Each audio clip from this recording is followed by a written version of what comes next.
So how do I see care 50 years from now in long-term care? I have no idea. That's a tough question. What needs to change? We've never had such a large group of older people. We don't treat them with the respect that they so deserve. We've got to stop doing historic healthcare like we have. 50 years from now, I think of communities, I think of neighborhoods, and I think of our changing demographics. And in 50 years, things will change quite a bit. I'm not sure where things will be health-wise. 87 out of 100 residents in long-term care right now have dementia. If I have a debilitating disease that restricts some of those things, that I still can have things that I enjoy incorporated into my care to accommodate my lifestyle. But at the end of the day, long-term care is about caregiving.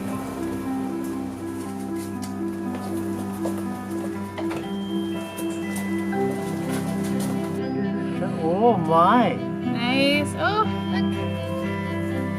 Lovely. You put it in your hair? In your hair. Oh boy. Oh, look at Goldie. Oh, there it goes. There it goes. See you later. Have a good trip. There's great opportunity for older adults to be in communities where they hear laughter, where they hear children playing, where they're included, and where social isolation is not one of the concerns. When I think about the world of senior living, I recognize that it has changed, and it needs to change significantly. The question for us is, how do we make that change happen?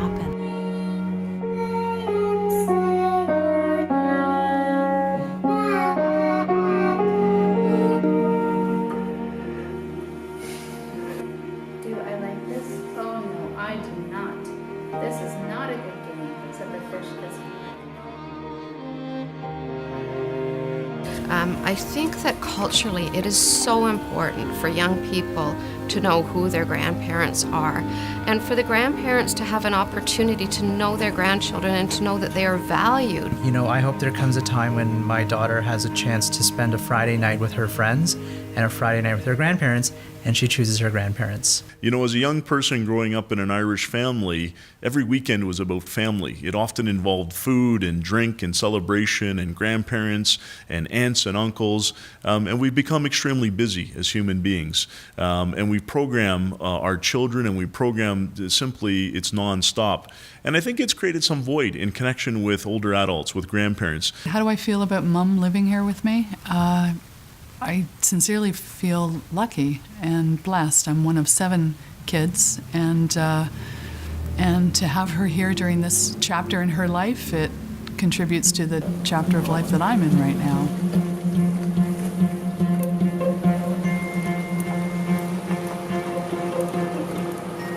We need to slow down. We need to look again at the checks and balances. At what cost are we going fast and multitasking?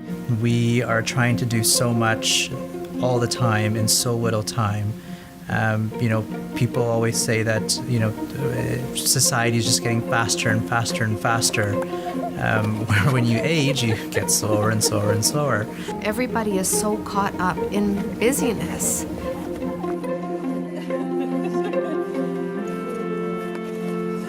There's a real gift in slowing down, right? In taking time and appreciating the scene that you're in, the people that you're with, the activity that you're doing.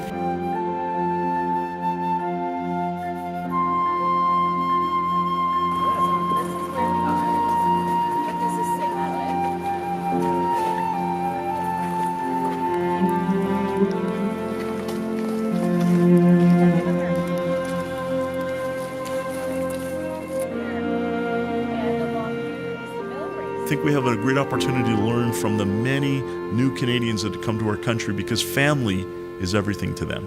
Living in the same household, they were involved, they were helping around the house, they were engaged.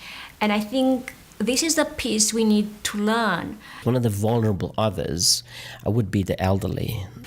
It's very true that in many other cultures, they are almost horrified with the way in which we treat or deal with aging parents. They have so much to offer. If we could have them living more amongst us. They would love to share their experience and their knowledge with us.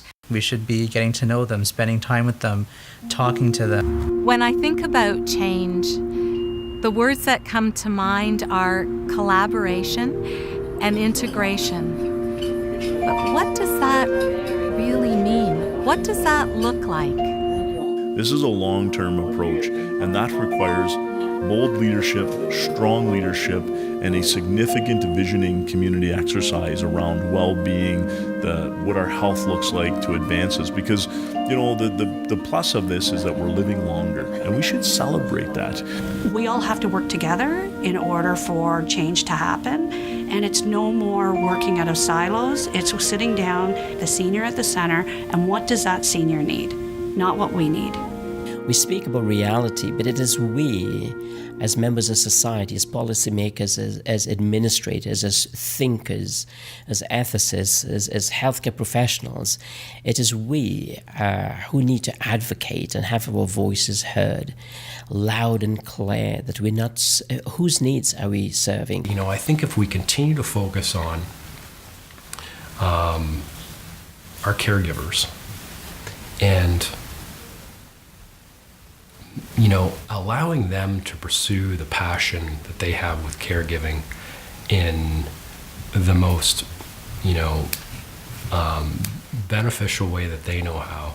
Ontario has the opportunity to create the best senior care environment, the best senior care system in the world, if we are able to let some of the things that we can't change go and really focus on collaboration and innovation with each other. What seniors as they age could need a different model of care, more like a supportive housing model. I think there's some good things happening. That being said, I think that there's still more to do, and there's more to push and really not necessarily think out of the box, but blow the box up. We need to come together. We need to set aside our boundaries, remove the barriers. We need to go beyond funding and legislation.